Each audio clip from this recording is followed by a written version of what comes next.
वो अपने खुले सहन में खुले आसमान तले इशा की नमाज पढ़ रही थी। उसको ऐसा महसूस हो रहा था जैसे कि बराह रास्त वो अल्लाह की नज़रों में है। सजदे के लिए झुकी और आँखों से आंसू बहने लगे।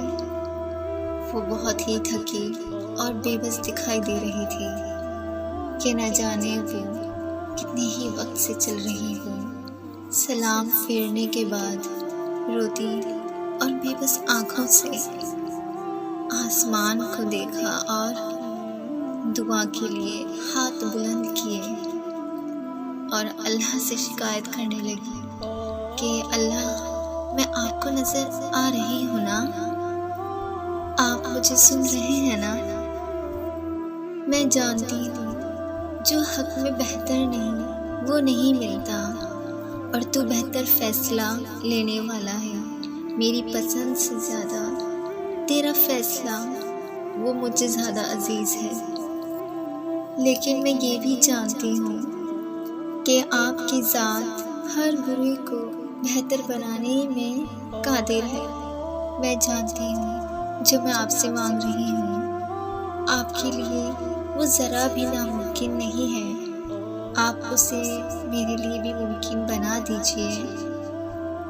मैं जानती हूँ कि आपका एक गुण मेरा नसीब बदल सकता है। आपके अलावा मुझे और कोई दे नहीं सकता।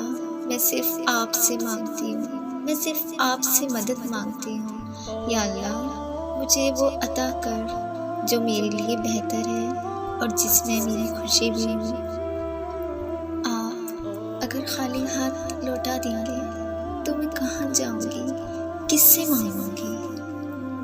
भला कौन है आपके अलावा जो मुझे अता करेगा, मेरी दुआएं कबूल करेगा?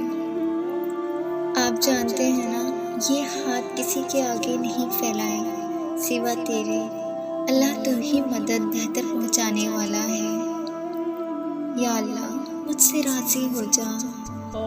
और आंसू उसके दोनों हथेली से बह रहे थे और पूरा चेहरा उसका आंसुओं से भीग गया था।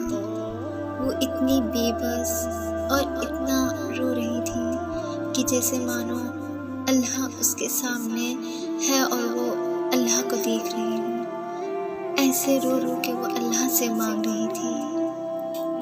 फिर उसने अगली रकात के लिए नियत बांधी और आसमान से बारिश की हल्की हल्की बूंदें गिरने लगी और वो बारिश की बूंदें उसके ऊपर भी गिरने लगी और वो सजदे में झुकी। उसने मानो कि एक खुशी महसूस की, एक सुकून महसूस किया और उसने फिर अल्लाह से कहा कि अल्लाह, आप राज़ी हैं ना? और उसको महसूस हो रहा था कि हाँ, अल्लाह उससे राज़ी है। बारिश की बूंदें ये साफ उसे बता रही थी कि अल्लाह उससे राज़ी है।